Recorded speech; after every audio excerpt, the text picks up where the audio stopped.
enmudeció, caen las rejas, las cadenas, cambió la acción, el reparto, las escenas. Es el nocturno, inframundo, la oscuridad da otra ciudad. Solitarios caminantes, de cabeza en otras partes, antros y bailes, negociantes, desembarcar, todo en el bar. Los mensajes con propuestas, indecentes sin respuesta. La noche irrumpió, saturado de cuentos sumergidos, sin darse por vencido, siguió. Su noche llegó, rebuscado, no acalla la esperanza, la danza o la batalla empezó. Último tramo de la mañana en camino, seguimos escuchando al Alemán, que estará este sábado, dijimos, en el Florencio Sánchez a las 9 de la noche. Ahora con mucha alegría estamos recibiendo al diputado del Partido Nacional, Pablo Abdala. ¿Cómo andás, Pablo? Buen día. Bien, bien, Alejandro, como cada vez que vengo aquí. Es un gusto visitarte. Bueno, es un gusto recibirte. Antes era solo cruzar la calle. Claro, claro. Cuando salía de casa. Cuando... Sí. Bueno, ahora de hecho venís del Parlamento. Que no estoy lejos. El Palacio está bastante cerca. Y si te preguntara, déjame ser, nosotros en edad estamos medio parecidos. Yo soy el 65. Yo 66. Bien. Sos un poquito más viejo que yo. Soy el hermano mayor al que le dieron kilos y a vos te dieron centímetros. Bueno. Y a los dos nos dieron poco pelo, sobre todo a mí. Bueno, sí. Yo soy un pelado. Pero vos en eso también vas en camino. Sí. Pero la verdad, ya que me lo decís, yo pensé que a esta altura, cumplo 60 este año, yo ya iba a estar más pelado, digamos, más. A mí la calvicie me vino tan joven que a esta altura no me reconozco de otra forma. Claro. Y no tengo muchos registros de fotos mías con pelo. Decime la posta. Mi señora más siempre me dice, yo te conocí así y eso me reconforta. Ni siquiera manejaste la posibilidad tipo... Muchos, en todos los partidos, me parece que... Bueno, nada menos que el expresidente, ¿no? Bueno, eso dicen, yo no sé, a mí no me consta, tú sabrás. Pensé que no era algo secreto, ¿no? No sé si es secreto, me parece, pero... Es una nueva forma. ¿Nunca la manejaste como posibilidad? ¿Sabés por qué no? ¿Sabés por qué no? Porque hubiera quedado demasiado evidente. Claro. Cuando estuve en condiciones de manejarla ya era demasiado tarde. Ya estaba demasiado documentado. No puedo aparecer con una melena arriba de la cabeza. Ya todo estaba demasiado avanzado y demasiado documentado. Bueno, pará, y te quería preguntar, a eso me refería con el hermano. Si tuvieras que elegir una instancia de la actividad política, donde crees que tenés más para aportar, más para aprender y más, por definición, para dar... ¿Dónde la encontrás? ¿En el área ejecutiva te tocó dos tareas importantes en el gobierno anterior? ¿O en el área parlamentaria? Bueno, antes habías desempeñado también otras áreas ejecutivas. Y antes de esa etapa parlamentaria también estuve en funciones de administración. O sea, ¿dónde? ¿Cómo? Es una pregunta que me la hacen frecuentemente y es pertinente, pero sabés que no es de respuesta fácil. Sí, porque las dos cosas son apasionantes. Son diferentes, con dinámicas distintas, con tiempos diferentes, con sensaciones distintas, con sentimientos distintos, con emociones diferentes, pero te diré que todas tienen un punto de contacto en el servicio público, en la vocación de servicio. Y los que estamos en la actividad pública nos apasionamos y nos enamoramos de lo que nos tengamos que enamorar. Para mí la etapa del puerto, que hablamos mucho contigo, porque nos conocemos hace años, fue apasionante, la etapa de ANCAP también. El Parlamento, por supuesto, tengo una enorme vocación parlamentaria. Conozco muchos compañeros que estuvieron también en los dos planos, pero que sin embargo les gustan las tareas ejecutivas. Y cuando han tenido que estar en el Parlamento, han cumplido, porque son gente seria, pero no se han hallado, no se han encontrado tan cómodos. Yo francamente he disfrutado de todo. En ese sentido, he disfrutado de todo. Arranqué mal la pregunta. Este gobierno que acaba de instalarse presenta algunas peculiaridades, ¿verdad?, resueltas por el soberano, que implican que desde la perspectiva legislativa tienen mayorías consolidadas y con luz en Cámara Alta y no las tiene en Cámara Baja, ¿verdad? Y eso obliga al ejercicio de la política en su máxima expresión, podríamos decir, ¿verdad? A dialogar, a negociar, a acordar, ¿no es cierto? De acuerdo. Entonces el Frente Amplio necesitará en asuntos... Siempre que quiera resolver algo en Cámara Baja, necesitará por lo menos 2 votos más. Sí. Desde esa perspectiva, vos cuando ves ese escenario, que sos hombre de la oposición, que pensás que lo mejor para el Uruguay es que el Partido Nacional encabece un gobierno, ¿no es cierto? Cuando ves que la ciudadanía resolvió otra cosa, pero que de aquí a más quedan 5 años, ¿cuál es tu punto de partida? ¿En qué gatera te colocás a la hora de enfrentarse a estas circunstancias? Yo, como soy muy parlamentarista, y te diría hasta en el sentido clásico, más allá de que creo que todos los sistemas institucionales tienen que adaptarse a la cultura y a la realidad y a la tradición de todos los países. Es muy difícil pensar en instaurar en el Uruguay un parlamentarismo al estilo europeo. Probablemente no funcionaría. Pero sí creo mucho en la necesidad de que el Poder Ejecutivo esté reflejado en el Parlamento y en una mayoría propia o que eventualmente responda a una coalición que lo sustente y que por lo tanto haya un correlato entre los dos poderes políticos por antonomasia. Son 3 poderes, naturalmente, los del Estado, pero 2 los poderes políticos por antonomasia, que son el Poder Ejecutivo y el Poder Legislativo. Y en ese sentido a mí me parece bien interesante esto que se ha dado, de que en la Cámara, y ojalá hubiera sido también en el Senado, y esto no lo digo desde el lado de que nos ha tocado ser minoría a nosotros en el Senado, pero yo creo que es muy bueno que no haya mayorías para ninguno de los partidos, por lo menos en el punto de arranque. Y te diré que esta afirmación la estoy corroborando, o esa mirada o esa visión que la tuve desde el día mismo de la elección, o que la tengo históricamente, porque yo viví lo otro, viví 15 años de una mayoría, nosotros decíamos regimentada, pero quiero decir, de una mayoría propia del Poder Ejecutivo en el Parlamento. En este mes que llevamos de la actual legislatura y pocos días más, advierto que hay un clima diferente. En la Cámara el diálogo es distinto, siempre hubo códigos de resolución.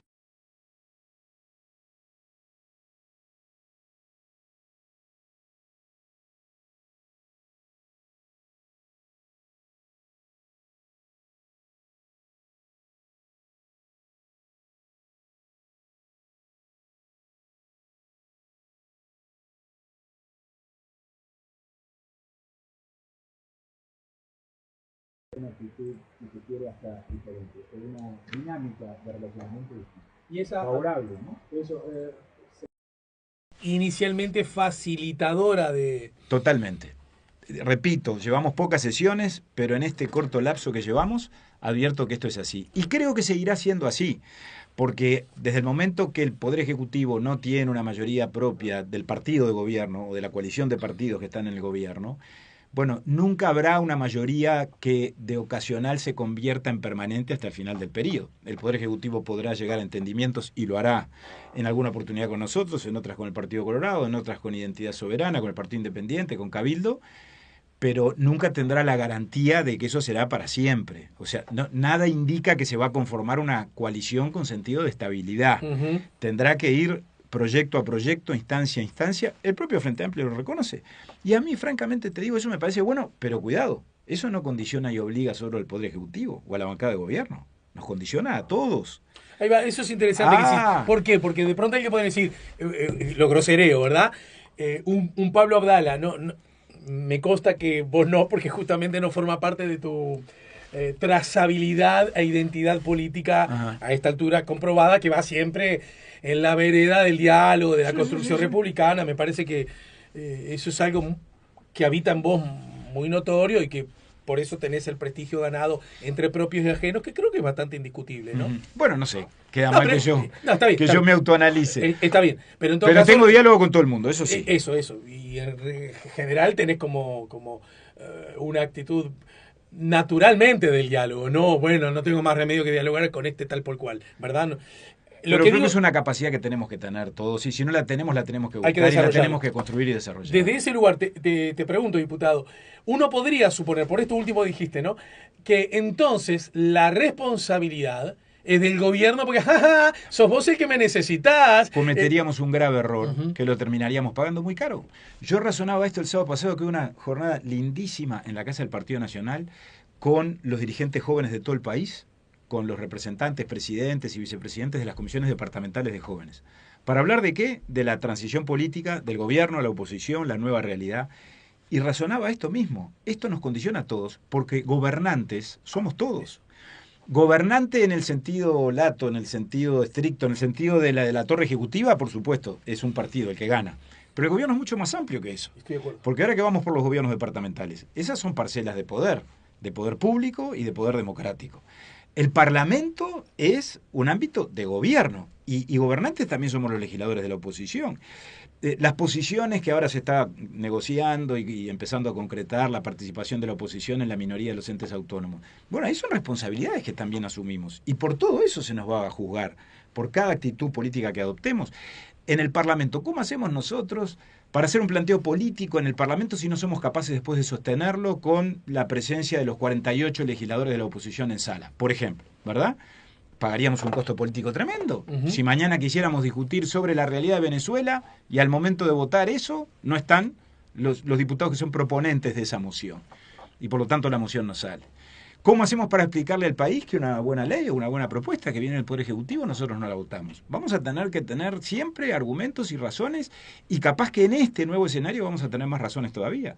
De la misma forma que el Poder Ejecutivo va a tener que asumir que los tiempos políticos ahora indican que va a tener que hacer llegar las iniciativas con más tiempo, cuando aspire a que esas iniciativas prosperen, que el presupuesto, que es una instancia determinante en la vida institucional y en este año en particular, cuando entre al Parlamento ante el 31 de agosto, tendrá que ya llegar con una base de apoyo importante, o por lo menos de información, no solo a la bancada de gobierno, sino también a la oposición, para empezar a construir o a conseguir en la Cámara de Diputados los 2 votos que va a necesitar para que el país tenga presupuesto. Mirá lo que estamos hablando. A ver si lo entiendo. Vos decís que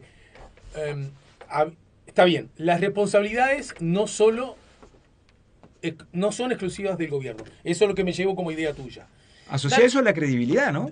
Que todos tenemos que construir cotidianamente. Incluso desde la perspectiva de la buena salud del sistema democrático. Absolutamente. ¿No? Y además de prestigiar la política. Hay ejemplos en el planeta que... De cuidar la política, de cuidar la democracia. No tengas duda. Bien. Y todos somos partidos políticos responsables. Porque además, creo que una de las claves de la fortaleza democrática del Uruguay, siempre lo decimos, está en su sistema de partidos. Claro. Y bueno, asumamos esa condición. Bueno, el presidente Orsi insistió en los 2 discursos de Asunción, ¿no?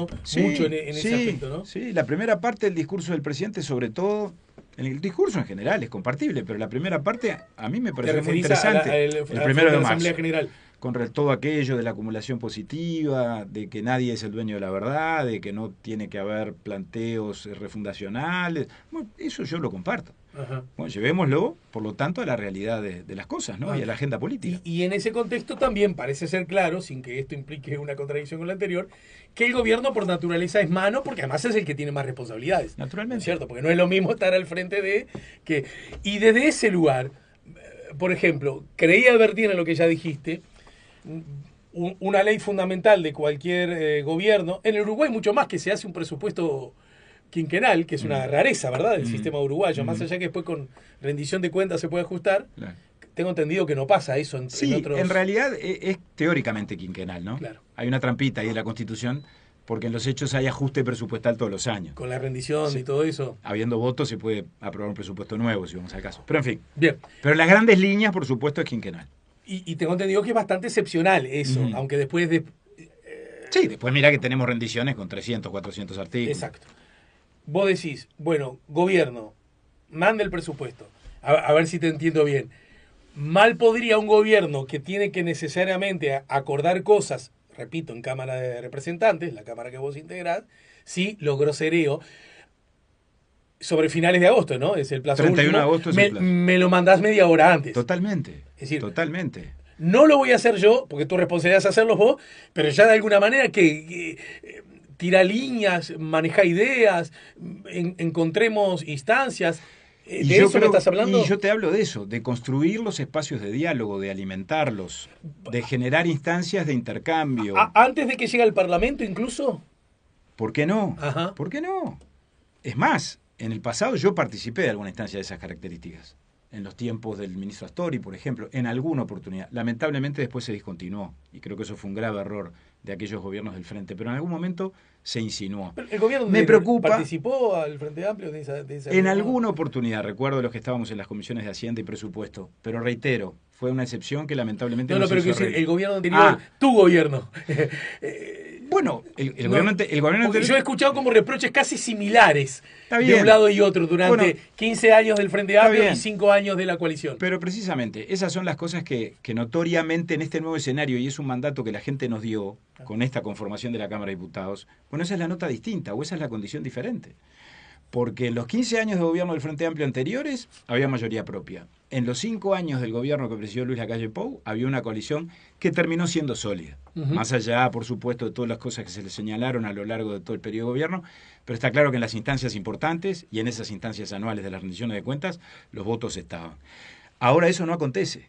Entonces, repito, yo quiero ver cómo lo soluciona el gobierno. Me preocupa algo, te lo digo con toda franqueza y con la misma objetividad y sensatez con la que estoy tratando de compartir estas reflexiones. Hasta ahora lo que hemos visto son instancias con la bancada de gobierno. Está bien, el gobierno es mano y está bien que hable con los suyos primero. Yo advierto, y creo que el Consejo de Ministros de ayer en algún sentido lo corroboró, que el gobierno no termina de arrancar. Y esto no lo señalo como una crítica, porque estamos a 20 días. No ha terminado marzo o a 20 y pico de días. Estamos a 4 meses de que es gobierno electo, eso sí. Ahora, yo todavía no, creo que el país no ha visto el plan director, el plan de acción política, las transformaciones, los cambios. No ha habido proyectos de ley que llegaran al Parlamento, por lo menos que hagan referencia a definiciones de política pública.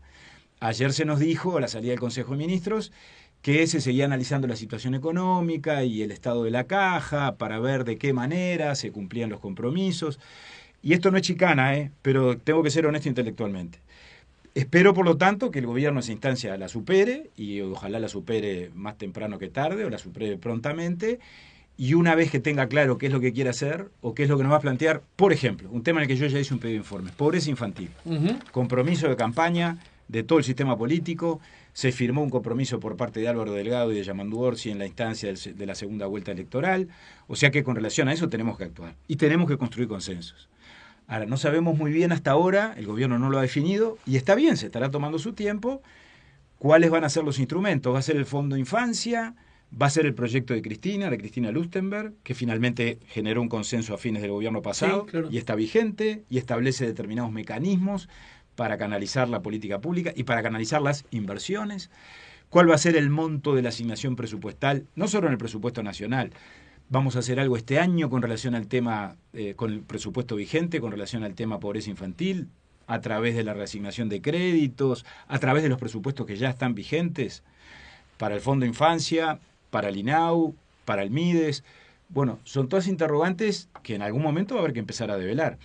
El ministro de Economía está manifestando, creo que con mucho sentido de la responsabilidad y con mucha honestidad intelectual también. Yo tengo un enorme respeto por el ministro Odone, que bueno, que está analizando los números y que tiene que generar instancias de crecimiento para que, ingresando el país en una fase de mayor crecimiento, se puedan generar más recursos para después asignar a los destinos sociales o a los compromisos preelectorales. Me parece sensato. Ahora, utilizando un viejo símil que viene de otros gobiernos y de otros tiempos, ¿calzarán los tiempos de la economía con los tiempos políticos, no políticos partidarios, políticos de política pública?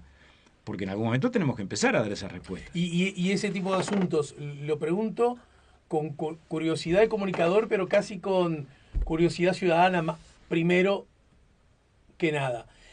No serán apropiados para abordar eso que vos decís con mucha sensatez, porque además es algo que el sistema político, primero lo ha manifestado en forma unánime en la última campaña, es algo que duele, molesta, pero además es inadmisible, ¿no? Tan alta, tanta concentración de pobres entre los niños y niñas, ¿no? Nos interpela a todos, como se dice. Además es un tema estructural que viene de hace décadas. Desde ese lugar, ¿no será de pronto en las instancias de discusión tan importantes que lo acabas de decir, como el presupuesto, donde van a estar las herramientas, los planes, las líneas, o uno podría esperar que ocurran anuncios antes, sin contar con la ley madre del presupuesto? Yo te entiendo, pero creo que el sentido... No, pregunta, en realidad no es una... Creo que el sentido de urgencia, dentro de lo razonable o previsible o esperable, tal vez por lo pronto le dé legitimidad a la pregunta que tú acabas de hacer.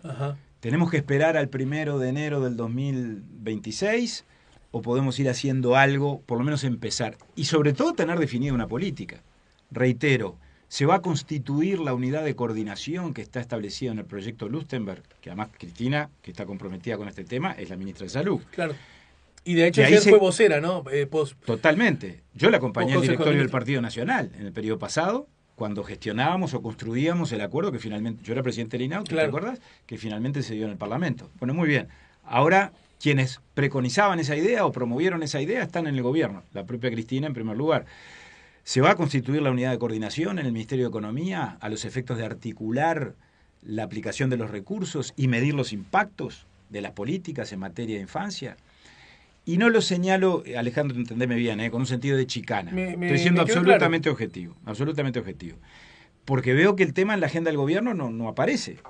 Si tuvieras que decir casi como un maestro, profesor, cuando emite un juicio, vos decís, todavía estás a tiempo, pero... De acuerdo. Tú me dirás, asumieron hace 20 días. Es verdad. Se gobierna prácticamente, o por lo menos se prepara el gobierno desde el momento en que está el dato de que tenés que asumir el 1 de marzo, ¿no? Desde que sos gobierno electo. Sí. Eso fue el 24 de noviembre. Pasaron, anteayer se cumplieron 4 meses. Yo no digo que tuvieran todo resuelto. No, por favor, no me malinterpretes. Pero yo hubiera esperado que se nos dijese, en los primeros 100 días del gobierno, los 100 días mágicos, aquello que decía Wilson, los gobiernos en los primeros 6 meses son casi omnipotentes. Los segundos 6 meses son fuertes, pero no omnipotentes. Y al cabo del año serán lo que hayan conquistado el año anterior. Porque acá está el factor de la opinión pública también, ¿no? La gente está esperando. Digo, de este gobierno como hubiera sido del nuestro si nos hubiera tocado ganar a nosotros, porque naturalmente se generan expectativas populares en todo sentido.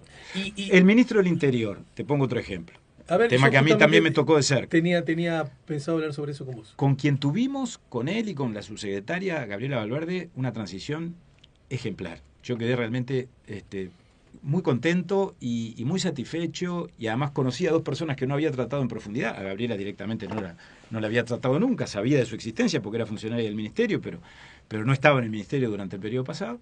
Y a Negro lo conocí así como fiscal de homicidios, y siempre tuvimos una relación muy buena con él, y sé que es una persona de bien. Ahora, ellos han venido actuando, creo que con gran prudencia en cuanto a las señales que han dado, las decisiones que han tomado. Mantuvieron el mismo mando policial, al mismo director de la policía, al mismo subdirector ejecutivo de la policía, y lo señalo como algo positivo. A mi juicio eso es una señal de continuidad. En las últimas horas han dicho que se encontraron con una situación de seguridad más agravada, o de inseguridad más grave de la que preveían. Es legítimo el planteo. Ahora, paralelamente a eso nos dicen que están trabajando en un plan que se va a empezar a aplicar el año que viene, en el 2026. Ahora, que hay un problema de violencia en la sociedad, no cabe duda. Que el tema de la seguridad nos desafía permanentemente, también. Pero me pregunto, si estamos en una situación más gravosa de la que se nos había notificado o habíamos advertido, partamos de ese supuesto, de ese punto de partida, ¿no deberíamos entonces estar pensando en soluciones inmediatas o en cambios inmediatos, de carácter legal, de carácter operativo, del tipo que sea? Y bueno, eso no se le ha anunciado al país. Ajá. Yo ahí veo una cierta inconsistencia, lo digo con todo respeto, pero también con gran franqueza. Ayer cito como fuente de La Diaria, leo textual: Neptuno, descuento de IVA en restaurantes y diálogo sobre seguridad social, las medidas que anunció Orsi en el Consejo de Ministros. El diálogo sobre la seguridad social había sido, digamos, una idea central de campaña. Uh-huh. Casmo es una circunstancia que encuentra la salud, hasta si querés se podría equiparar haciendo juegos, nunca es exactamente así, al factor Casa Galicia que le tocó vivir en el primer tramo del gobierno de la calle Pou. De la calle Pou, sí. Encabezado por la calle Pou. Sí. Neptuno parece ser una señal, no la única, pero una señal de identidad del gobierno saliente, es decir, es un proyecto que amasó el gobierno saliente, ¿verdad? Bueno, restaurantes, me parece que es una cosa que sobre la cual no habría dificultades a priori, me parece, para ser aceptada. Desde esa perspectiva, saco el Casmo y saco el descuento del IVA. Neptuno y seguridad social, en algún punto, por el propio hecho de que se asuman como necesidad de rediscutir y transformar una ley al respecto, asumen una actitud inicialmente crítica a lo hecho, ¿verdad? Por el gobierno anterior. Vos, que te sentás a la bancada representando al gobierno, no sé si exactamente así, si representás al gobierno anterior, pero fuiste hombre del gobierno anterior. Sí. ¿En qué medida eso te resulta decir, no, esto lo hicimos, fue así lo que... Porque ¿cómo llegar a acuerdos cuando en realidad están hablando de algo que vos hiciste, ¿no es cierto? Claro, lo que vos participaste. Lo que pasa es que por importantes que sean esos temas, que los dos lo son, sin ninguna duda, no dejan de ser aspectos que a esta altura, las decisiones de gobierno que hubo que tomar se adoptaron, las que se tengan que adoptar en el futuro se adoptarán, y las adoptará legítimamente el actual gobierno, pero ya forman parte de lo que la administración debe gestionar y administrar. Y el gobierno lo está haciendo, y está bien. Ahora, agregan poco de nuevo y sobre todo no tienen la más mínima relación, a mi juicio, con lo que uno esperaría es la nueva agenda. O en tal caso lo que el gobierno se propone hacer en términos de cambio, en términos de ganamos las elecciones porque no estábamos de acuerdo con la política anterior. Estas son decisiones específicas o inversiones específicas o aspectos vinculados con la realidad de una mutualista, que ahí no sé hasta dónde hubo tanta diferencia. Yo no estoy en el detalle del tema del CASMU, José Luis Argián es nuestro referente por razones obvias, pero el ex viceministro de Salud. Pero más allá de que pueda haber diferencias, matices, entiendo que en los tiempos de la ministra Rando y de José Luis Argián, con la Comisión de Salud del Parlamento, se interactuó y se dio toda la información, en fin. Sobre el tema Neptuno, claramente hubo una diferencia. Creo que nuestro gobierno tuvo, a mi juicio, el acierto, por un lado, de reivindicar no solo su derecho jurídico o legítimo de tomar la decisión, aunque sea al final, sino de concluir lo que había empezado mucho tiempo antes, con todos los antecedentes que sabemos que el tema del abastecimiento de agua potable tiene. Pero además creo que también tuvo, a mi juicio, la inteligencia y la prudencia de que, a la luz de las diferencias que notoriamente el gobierno electo tenía, haber generado la posibilidad de que el contrato fuese modificado, haber negociado con la contraparte privada esa eventualidad, en temas medulares, ¿no? Que van desde el financiamiento del proyecto hasta la reserva de agua en los tiempos de mayor o menor salinidad, bueno, no importa. Y creo que el gobierno está utilizando, lo señalo como un aspecto de buena salud del sistema, está utilizando esas alternativas o esas posibilidades o esas eventualidades para introducir modificaciones y adecuar la realidad a lo que el actual gobierno piensa. Ahora, reitero, siendo temas de enorme importancia, yo creo que pertenecen más a esta altura a lo que se administra que a lo que se gobierna. O sea, la administración es parte del gobierno, pero gobierno en sentido más amplio, en el sentido del mediano y en largo plazo, en el sentido de la política pública, en el sentido de la política de seguridad o de la política de infancia o de las políticas sociales. Ahí es donde yo veo que por ahora siguen faltando definiciones más concretas. ¿Llegarán en algún momento? Ojalá que llegue. Y a propósito de la seguridad social, que fue otra bandera que enarboló el gobierno que acaba de concluir su misión, sobre esos puntos lucen en algunos escalones de la escalera diferencias muy subrayadas, ¿no es cierto? Que además algunas de esas diferencias estuvieron esbozadas en el marco de la campaña, ¿no? ¿Cómo uno podría suponer que un nuevo escenario, que tendría nuevos actores, a propósito del diálogo social, que fue una cosa anunciada, ¿cómo podría suponer que se pudiese encontrar síntesis políticas que impliquen apoyos transformados en leyes votadas? Sí, con un desafío adicional a eso, Alejandro, y es que no es solo construir consensos y llevarlos a cabo. Aquí tenemos el antecedente de un pronunciamiento popular, que yo creo que hay que atender y respetar. Es decir, este diálogo nace condicionado. El presidente Orsi lo anunció, sin ninguna duda, nadie se puede llamar a engaño en ese sentido. El gobierno dijo que iba a convocar una instancia de análisis y de reflexión sobre el sistema de seguridad social con sentido amplio y poniendo todos los temas arriba de la mesa, muy bien, pero creo que es un diálogo o una negociación cuyo ámbito y alcance, a mi juicio, está claramente limitado por lo que la gente en las urnas laudó hace 4 o 5 meses. Laudó a propósito de una reforma constitucional. Sí, claro. Lo que no quiso la gente es reformar la Constitución, ¿no, Pablo? Claro, por Eso supuesto. no significa que algunas de las cosas que puedan ser tratadas en el marco de un diálogo, se me ocurre, ¿no? Está bien, pero por ejemplo, yo he escuchado a Marcelo Abdala y he escuchado a algún otro actor político del Frente Amplio. Bueno, es hora de que en el diálogo se analice o se revise el sistema de la AFAP, que es un tema recurrente en la izquierda y de debate permanente. Sí. A mi juicio, la señal... Pero Marcelo Abdala, perdón, dijiste es el presidente del PCNT. Es el PCNT, está bien. Bueno, pero aspira a él... Y bueno, de hecho tuvieron una diferencia grande con el Frente Amplio. No. Bueno, está claro, pero te quiero decir, Marcelo Abdala va a ir al diálogo. Y en su condición de movimiento sindical va a ejercer la presión que las organizaciones sindicales ejercen. Claro. Y van con la expectativa de terminar, ellos dicen, con el lucro de la AFAP. Todos sabemos que aquí hay un debate nunca definitivamente laudado en la izquierda en cuanto a la seguridad social con AFAP o sin AFAP. Entonces digo, ¿cómo se va a laudar eso? ¿Cómo se va a zanjar eso? La posición del ministro de Economía es sobradamente conocida en el sentido de que está de acuerdo con el sistema de capitalización.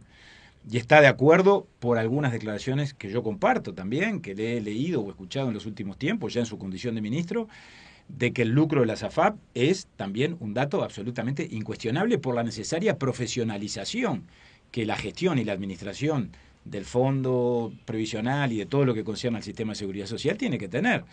Entonces, está muy bien, dialogar se dialoga, pero creo que evidentemente la espada de Damocles o la condición o el límite infranqueable de lo que la gente acaba de pronunciar, ahí sí, con relación al sistema de capitalización, específicamente, porque eso estaba en el texto de la reforma que se proyectó, de la reforma constitucional, bueno, yo creo que es un límite que no se puede transponer. Pero entonces, ¿cómo vamos a resolver estaba eso? En el texto. Sí. Y la gente también lo rechazó.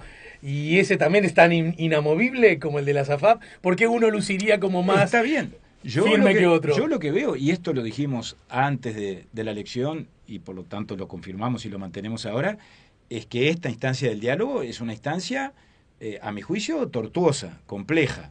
O sea, no es un diálogo abierto e ilimitado desde el punto de vista conceptual. O desde el punto de vista de lo que podemos poner arriba de la mesa, sí, pueden estar todos los temas. Ahora, en cuanto a los acuerdos que podemos llegar a construir o que pueden llegar a construirse entre parte del sistema político eventualmente y parte de las organizaciones sociales, nosotros estamos mirando todo esto con mucha, por lo menos, expectativa y una cierta dosis de preocupación. En temas que creo que al país también le va mucho, porque le va no solo resolver el tema de la seguridad social, que todos los partidos sin excepción, el Frente Amplio y nosotros coincidimos desde siempre que el sistema como estaba era absolutamente insostenible, pero le va mucho desde el punto de vista de las señales hacia el exterior, le va mucho desde el punto de vista del propio prestigio y buen nombre que el país lo tiene, y lo ha reconocido esto hace pocas horas el nuevo presidente del Banco Central de Uruguay y el propio ministro Done, un prestigio muy bien ganado por la sucesión de gobiernos y por la impronta que toda la conducción económica de las distintas administraciones ha alimentado. Y esos son activos que un país pequeño como el nuestro, que por su propia pequeñez territorial, poblacional y económica no tiene un peso específico en el concierto internacional, sin embargo esas son las armas alternativas con las que contamos y tenemos que seguir contando. En otro orden de cosas, porque ya estamos en el final, por hoy, ¿no? A propósito, cito como fuente otro título de la diaria: hay puja entre blancos y colorados por el lugar de la oposición en OCE. Nacionalistas lo quieren para defender el proyecto Neptuno. Dialoga un poquito con lo anterior. Parece ser claro, no lo digo de la perspectiva de la picardía, pero hay asuntos que el anterior gobierno llevó adelante y que logran clarísima identificación más con algunos de los... Bueno, el Partido Nacional con incidencia altísima en el gobierno, eso tampoco es un dato objetivo, pero qué sé yo, por decirte algo, y lo tiro al tutún, y para que me corrijan, ¿no? Naturalmente, si le erro el cochazo. En los asuntos de la educación, obviamente que el gobierno los defendió, los tomó como propio la transformación educativa, pero parece ser claro que esa es una bandera muy, muy sostenida por el Partido Colorado, por decirte algo, ¿no? Y hay otros temas de donde saca más pecho el Partido Nacional. En esto de la OCE, parece que los blancos dicen, tus correligionarios dicen, no, ahí deberíamos estar nosotros por la importancia que nosotros tuvimos en el proyecto, en la idea, en seguirlo adelante. ¿Cómo se termina resolviendo eso? ¿Cómo se termina sintetizando? A ver, primero, no sé si esa versión es exacta o no. Si lo fuera, sería perfectamente legítimo. Sí. Pues, es más, si querés, ni siquiera me meto en estos temas, sino como supuesto. Concepto en general. En el tema de la educación, creo que todos los partidos políticos, obviamente, queremos incidir. Todos coincidimos en lo mucho que se juega el país en función de la transformación educativa o de la política educativa. No estamos en el Codicen porque el gobierno no nos invitó a participar, como no estuvo el Frente Amplio en el periodo pasado. Lo digo antes de que me lo señales con toda razón. Es verdad. Bueno, tal vez tengamos que en materia educativa ver de qué manera generamos instancias de acuerdo, de entendimiento. ¿Pero aquello fue un error lo que hizo el Partido Nacional? No sé si fue un error, es un dato. Esto viene del segundo gobierno de Vázquez, inclusive, ¿no? Capaz que esa es una tradición que en algún momento habrá que discontinuar. Ya venía también antes, ¿no? Porque porque digo, me aparo en lo que empezaste diciendo en el arranque. A lo mejor esto debe ayudarnos a aprender a todos y que... Por supuesto. Yo creo mucho en la coparticipación. Te hablabas con una historiadora antes de que yo entrara, que algún día tenemos que hablar de eso también, ¿no? De ese paralelismo, que de eso hablé en el Parlamento, entre la revolución de Sarabia y otras cosas que vinieron después. No te voy a cambiar de tema. No, pero sobre eso, porque a mí lo que yo dije... yo digo que hay que aprovechar las oportunidades. Sí. Ya que alguien planteaba eso, y en lugar, eso es lo que yo creo, de correrte a los ponchazos, del enojo, de la ofensa, cosas, discutamos sobre los asuntos, ¿entendés? Aprovecha, desde mi instancia de hombre de la comunicación. Discutamos sobre los temas. Bueno, en ese episodio también tenés una buena corroboración de lo que hablamos al principio de esta nota. Contigo siempre los diálogos son interesantes porque el intercambio va estimulando reflexiones diferentes y saltar de un tema al otro. Pero tuvimos un primer buen ejemplo de cómo el Frente le fallaron los reflejos y actuó con los reflejos del 2010 o del 2015 y perdió una instancia parlamentaria. No pudo, más allá del acierto o el error, no entro en esa discusión, salir con su objetivo de hacerle un homenaje a Sendik. ¿Por qué? Porque no tuvo los votos y porque en un momento parece que creyó que los tenía y avanzó. Y sin embargo, finalmente tuvo que retirar la moción. Claro. Pero bueno, esto es un paréntesis. Volviendo a lo otro... Estuve con el colega que llevó adelante la propuesta y cuando le hice en esa dirección, también está la idea de que, pero metimos el tema, que de eso se trataba un poco, ¿no? Viste, son esas cosas que nunca terminas de saber. Porque el tema se terminó hablando a pesar de. Entonces, uno puede decir, lo coloco en la derrota electoral política porque el Parlamento no me lo llevó, o lo coloco en la victoria porque del tema se está hablando, en fin. Bueno, cada uno sabe cómo conformarse. Cada uno sabe. Pero volviendo al tema de OCE, repito, no sé si eso es así, no me lo han dicho mis compañeros, pero si así fuese, creo que sería perfectamente legítimo. Es un tema de enorme importancia, no solo la inversión en sí misma, el tema del abastecimiento del agua potable, la crisis severísima que vivimos recientemente desde el punto de vista hídrico y desde el punto de vista de la sequía que el país enfrentó, todos sabemos lo que fue. Yo creo que nuestro gobierno estuvo en ese entonces a la altura de las circunstancias y más allá de las dificultades y de las carencias, y ahí vamos a la discusión de quién debió haber hecho las inversiones que sin embargo no se hicieron. Bueno, el propio presidente Mujica creo que con una gran franqueza reconoció también las omisiones de los gobiernos del Frente Amplio de no haber avanzado en un proyecto de estas características o similar. Pero lo que pasó, pasó. El hecho es de que... Bueno, y también el proyecto presentado con la carpeta ya, que el gobierno actual, el gobierno saliente desestimó, es como una puja de... Está bien, cada quien puede tener su también, relato. ¿no? Lo que sí es que todos también en esto, como el tema de la seguridad social, constatamos que el país ahí enfrenta una debilidad que tiene que resolver con relativa urgencia y que por lo tanto hay que avanzar porque todos sabemos además la realidad que nos enfrentamos desde el punto de vista del efecto climático y de los avatares de la naturaleza que nos expone al niño, a la niña, saltamos de las inundaciones a la sequía y en cualquier momento puede venir una sequía prolongada que nos lleve a un escenario como el que ya casi trágicamente vivimos hace 2 o 3 años, ¿no? Bien, para terminar, otro de los datos... otro de los hechos que ocurrieron en la Cámara que vos integrás tiene que ver con una solicitud de comisión investigadora, esto es propiciado por los Salle, ¿no es cierto? Y que no contó con los votos, con el acuerdo político suficiente, por un lado, el del nacionalista, vos, Pablo Dala, y del Frente Amplista, Federico Preve. También en algún caso habrán coincidido en razones, en otro caso por razones distintas. ¿Me podés sintetizar eso? Y todo indica que vamos a ir a un debate en función del cual con Salle seguramente estemos en veredas distintas en cuanto a la pertinencia de conformar la investigadora, pero con el Frente vamos a estar en veredas distintas en cuanto a la gestión de la pandemia, por lo que se ha adelantado. Yo, por supuesto, reivindico lo que hizo el gobierno del presidente Lacalle Pou desde el 13 de marzo del 2020 en adelante, y no vamos a ingresar ahora en ese tema, algún día capaz que lo hablamos más en profundidad. Yo creo que está pendiente el ingreso a estudiar esos años, ¿no? Bueno, como dijiste, acabas de decirlo, en alguna oportunidad, yo creo que está pendiente todavía. Creo que fue un episodio histórico, una etapa histórica de la vida, ¿no? Del país, de la humanidad, planeta, sin duda, y naturalmente está sujeto al juicio de la propia historia, pero por supuesto siempre es una discusión sobre la que se puede y se debe volver. Ahora, específicamente sobre la constitución de la comisión investigadora, en lo que coincidimos con el diputado Preve es en que no estaban dadas las condiciones reglamentarias para avanzar en una comisión de investigación. ¿Por qué razón? Porque hay un relato, que es el del diputado Salle, según el cual la pandemia no existió, según el cual esto obedece a una conspiración internacional, que en algún momento él pone además a los gobiernos de China y de Estados Unidos liderándola, y de la cual participan las grandes corporaciones y los laboratorios y los medios de comunicación internacionales.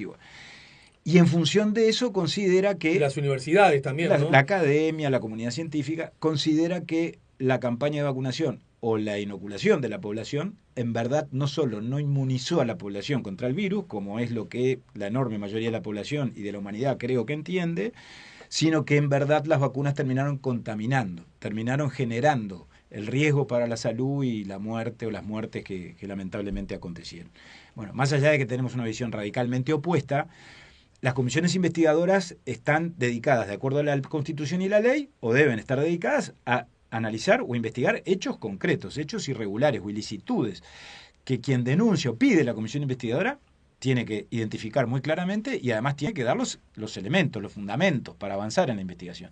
Y eso no se configuraba, y por eso dijimos que no. Porque además el diputado Salles tiene todo el derecho de sostener su tesis o su interpretación de las cosas, pero no es la comisión investigadora el ámbito para canalizar un debate de esas características. Están abiertos otros espacios, otras instancias, la Comisión de Salud, el propio plenario de la Cámara, que quede claro que esto no es silenciar, ni ocultar, ni disimular, ni tapar, todo lo contrario. Porque además el secreto es imposible, por suerte, y de estos temas se debate desde el mismo año 2020. De manera que por esa razón... A ver si entiendo, es como armar una comisión investigadora para... saldar si la Tierra es plana o redonda, bueno, digamos. Podríamos ponerlo en esos términos, exactamente. Pero pará, eso no va a ser una comisión investigadora, por ahí pasa que la una cosa. Comisión investigadora de un parlamento, de un país como el Uruguay, descubra o llegue a la conclusión de que, mirá, todo esto no existió, en realidad fue una gran confabulación que ha tenido actores gigantes detrás de ellos. Creo que sirve el ejemplo y bueno, y en tal caso de lo que se trata es de cuidar los instrumentos parlamentarios o de aplicarlos correctamente. O sea, porque no los podemos desgastar. Las comisiones investigadoras son para lo que son. Después uno puede promover una comisión especial, puede promover una interpelación, puede invitar a la propia comunidad científica, a quienes integraron el GACH, a la Comisión de Salud, a hablar del tema. Eso es totalmente legítimo. Y tú me dirás, ¿de qué sirve? No, yo creo que el Parlamento tiene que estar para todo, porque alguien dice, esto es una pérdida de tiempo. Somos 99 diputados, estamos organizados en función de comisiones, de temas, no estamos todos en los mismos temas. O sea que todos los temas se pueden discutir a la vez, o se pueden analizar, o se puede volver sobre ellos. Eso es perfectamente legítimo y hasta deseable, porque el Parlamento no es solo sacar leyes en forma mecánica y como quien produce, como si fuera una chacinería, como le gustaba decir a Gonzalo Aguirre. No, el Parlamento es para legislar, pero es para legislar bien. No es sacar leyes por el solo hecho de aprobar leyes formales. No, las leyes hay que aprobarlas si sirven. Si no sirven, son inútiles, se vuelven contraproducentes. Pero además es para discutir, para analizar, para que la sociedad pueda ir a expresarse, para generar instancias de debate, de reflexión. Para eso también es el Parlamento. Ahora, las comisiones investigadoras son para una cosa específica y por eso no la votamos. De centro, digamos, ¿dónde está sectorizado hoy día a propósito? De centro es la tercera fuerza del Partido Nacional, eso es lo que emergió de las urnas. ¿Pero vino para quedarse? Sí, no tengo la menor duda. Es un sector que fue la tercera vía, si se quiere, en la etapa electoral, porque fue una especie de puerta de ingreso para mucha gente que llegó al partido y que no tenía necesariamente tradición blanca, de esa gente además que como la candidata a vicepresidenta, por ejemplo. No, bueno, Valeria por supuesto lo integró y lo integra. No, en el sentido que gente sin tradición blanca que ingresó al partido. Valeria es un excelente ejemplo porque Valeria ingresó al Partido Nacional, ingresó al partido primero, pero casi inmediatamente se incorporó a De Centro porque una cosa fue concomitante de la otra y mucho tiempo después se convirtió en la candidata a la vicepresidencia. Así que claro que es un buen ejemplo. Y como ella, tantos y tantos más. Y fue también una nueva opción para los propios blancos, porque es un sector blanco, nacionalista, wilsonista, con un perfil muy de centro, no se llama de centro caprichosamente. Sí, me imagino. De centro desde el punto de vista ideológico y de centro desde el punto de vista de la ideología asociada al estilo de hacer política, ¿verdad? A un sentido de amplitud, de mucha tolerancia, de mucho diálogo, de que no somos ni derecha ni izquierda. Entiendo que si entendieron que era necesario construir eso, era porque el partido es que se estaba yendo demasiado a la derecha, por decirlo de algún modo. Bueno, o no, o capaz que el espacio estaba. Álvaro Delgado tuvo en eso una gran visión. Yo cuando Álvaro nos lo planteó, que estoy desde el inicio en todo esto, en las primeras conversaciones, no alcanzaba a advertirlo bien, pero bueno, él dijo, yo creo que este espacio está, y está para que alguien lo ocupe, y sería muy importante, por lo tanto, vertebrar una estructura y fundar un sector nuevo. Y así lo hicimos y el crecimiento que tuvimos nos sorprendió a todos. Porque los votos no vienen porque sí. Los votos en política responden a causas muy concretas. Entre ellas, que la propuesta o el proyecto cautive o represente a otros, o sea, capaz de representar una porción de la ciudadanía. Y eso se dio. Fíjate tú que en apenas un año, porque esto empezó en agosto del 2023, y en Montevideo en apenas 3 meses y medio, porque el 11 de marzo largamos la lista 5, que fue la lista mayoritaria de centro en Montevideo, y las internas fueron en junio, y por lo tanto 6 meses antes de la elección de octubre, llegamos a tener la representación parlamentaria. Yo soy el diputado por Montevideo. Eso no registra muchos antecedentes en la vida interna del Partido Nacional. Y sobre todo en Montevideo, donde, como se sabe, nosotros desde hace mucho tiempo somos minoría, no somos mayoría. Esperemos ahora ser mayoría con Martín Lema. Déjame pasar el chivo. Tenemos mucha esperanza de que en mayo... en el marco de la elección... de que en mayo se pueda dar un vuelco y podamos darle a Montevideo la oportunidad que está necesitando. Pará que entendí. Yo pensé que decías que de centro, que está representada que por la lista 5, digamos. En Montevideo por la lista 5, en otros departamentos pensé también. Que decías, en la interna del Partido Nacional sea la más votada. Ajá. No que entendías que Lema iba a ser el próximo intendente. Entiendo las dos cosas. Si es por eso, que me quedo con todo el combo. No digo que sean escenarios... Convengamos que son peleas difíciles, ¿no? Eso no, también naturalmente es que sí. Pero estamos muy esperanzados, muy entusiasmados. Sé que se nos acabó las el encuestas tiempo. que se han dado a conocer hasta el momento no... yo creo que definen un escenario... He escuchado analistas muy respetados por todos nosotros que todavía hablan de un escenario abierto.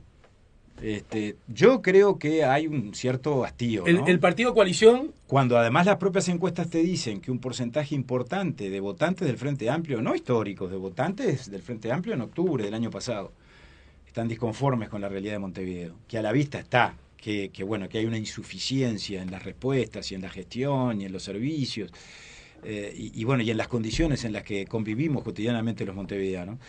Y bueno, eso es un dato absolutamente objetivo.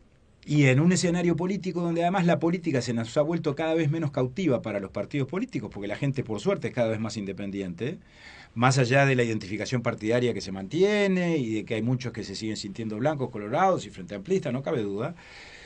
Bueno, yo creo que todo está abierto. Todo está abierto, los partidos hay que jugarlos. Ante miradas de esas que decís que resultan pertinentes, en el sentido que son pertinentes, también se ejerce la otra mirada que la propuesta que sobrevendría ante este estado de las cosas, que no resulta del todo, démoslo por bueno, satisfactorio, estaría encabezado por gente que acaba de gobernar el país y a los cuales la ciudadanía entendió que ya debía mandarlos a la oposición. Claro. Que quizás no generen el estímulo suficiente como para que eso ocurra. Pero la gente es muy inteligente. Y como decía Wilson, es más inteligente que todos los dirigentes juntos. Y así como la gente da, quita, y así como resolvió lo que resolvió para el Poder Ejecutivo, seguramente resuelva algo diferente para los gobiernos departamentales, porque no es solo el de Montevideo el que está en disputa, y también dispuso que el Frente gobernara la presidencia de la República, pero que no tenga mayoría en la Cámara de Diputados, como decíamos hoy. Yo creo que esa es la virtud de la democracia, que es la fragmentación del poder y la no concentración del poder en ningún lugar. Así que por eso es que creo que los partidos hay que jugarlos como decíamos hoy. La seguimos más temprano que tarde. Encantadísimo. Gracias por invitarme. Gracias a vos por aceptar la invitación. Quédate un segundito, Pablo, porque nos tenemos que ir, ¿no? Sí. Así que te pido, Pablo, quédate. Ya sé que estás ahí, pero viste que te dije 25 y estamos en 25. Sí. No estuve tan mal, ¿eh? No, perfecto. Vamos a preguntarnos y de paso te enterás cómo está el tiempo. Buenísimo. La Pastería, la pasta nuestra de cada día. Avenida Italia y Comercio, de camino a casa. Bueno, ahora tenemos 24 grados, una décima. Habíamos arrancado con 21,5, estamos en 24. Seguirá subiendo hasta los 27, eso nos dice Inumet, que agrega que de aquí en más el cielo estará algo nuboso, con periodos de nuboso. Hoy no llueve. Mañana, sin embargo, se anuncia que el cielo estará nuboso, por momentos cubierto, y se anuncian también precipitaciones y tormentas para la mañana y también para la tarde. ¿Qué va a pasar con la temperatura? Bueno, igual que hoy, la máxima llegaría a los 27 grados. La Pastería, la pasta nuestra de cada día. Avenida Italia y Comercio, de camino a casa. Bueno, queridas, queridos, les abrazo. Vos sos de Nacional, creo recordar. Sí. ¿No? Sí, bien. Y no de reojo. ¿Eh? Y no de reojo. ¿Cómo de reojo? Hoy nos encontramos en la tarde. Hoy nos encontramos. Bueno. No soy de reojo porque soy intenso. Intenso. Soy manifiesto, soy frontal, mente bolsilludo. Bien. Bueno, entonces. Qué partido, si ¿no? Si vas a Belvedere, me encantaría. Llévate el tupper. Me encantaría. Te vamos a dar la comida. Bueno, mañana te llamo. O capaz que a última hora te mando un mensaje. No, pero llamame en cualquier circunstancia, ¿eh? Bueno, no, porque justamente nos enfrentamos allá en Belvedere. Partidazo. Buen partido. Casi buen que partido. definitorio, ¿no? Sí, porque de alguna manera le sigue dando una legítima chance que Nacional aspire por el campeonato, en caso que gane. Sí, claro. Y si no... Como que ya, Liverpool se despega. No, Liverpool y otros más, pero parece ser que Nacional, igual que Peñarol, como quedaría un poquito fuera de esta charla, ¿no? De acuerdo. Por ahí pasa la cosa. De acuerdo. Bueno, vamos arriba. No, gracias, Nacho, el otro al vidrio. Gracias, Digote. Y mañana vamos a dar el conocedor. Mira, la cosa es así, a ver si me ayudas, Pablo, para resolverlo. Ayer hicimos una encuesta entre el público para que pronosticara los resultados de Bolivia-Uruguay, Argentina-Brasil. Nadie invocó que empate y victoria albiceleste. Pero sin embargo, uno invocó 0-0 Uruguay y otro invocó 4-1 Argentina. Y como tenemos 2 premios para dar, esos son los ganadores. Pitonizo, una divina. A mí se me ocurre que el que ganó, tenemos la tarjeta del socio espectacular y los ñoquis de la pastería. Al ganador, que es el que metió 4-1, yo lo meto como ganador número 1, porque había que meter ese resultado. 0-0 podía ser y a él más le digo, previsible. elegí o la tarjeta del socio espectacular, teatro, cine, danza, moda, o los ñoquis de la pastería. A ver qué alma alimentás más, la intelectual o la del estómago. O por lo menos darle la oportunidad de elegir. Eso, que elija cuál de las dos, exactamente. Perdón que me meta en la producción. No, yo te invité. Ya que me diste vela. Es un buen razonamiento, ¿no? Dale, comparto. Bueno, les abrazo, les agradezco, les invito a que nos reencontremos mañana, será a partir de las 10. Mañana es jueves. Mañana tenemos columna política con Daniel Buquet. Entre otros contenidos pondremos La Mañana en Camino, 19 temporadas. Nos importan las ideas. Roto de cabeza se presenta el escenario. Es algún minuto en rebeldía. Ver incinerar las hojas de su calendario. Es cantar la cura de su herida y es un buen lugar donde esconderse. Son unos minutos disfrazados de hombre fuerte y después sufrir pasar la vida. Dale rienda suelta a tu locura intransigente, harta de tristeza. Triste embrollo de lo que no entiende, miedo de perder lo que más tiene. Ver un hombre solo caminar por la cornisa, verse festejando algún minuto de sonrisa, llenarse la boca de pastillas que te salvan de esas charlas paranoicas solo y hasta el alba.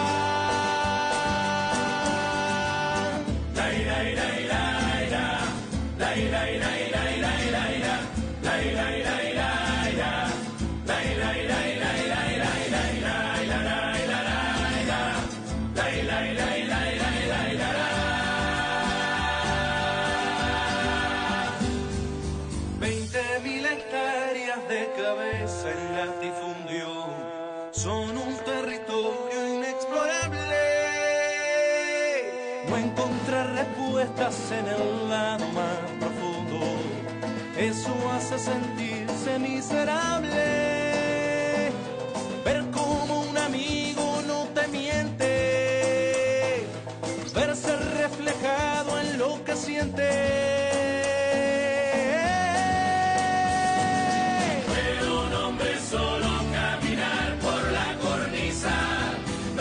Festejando algún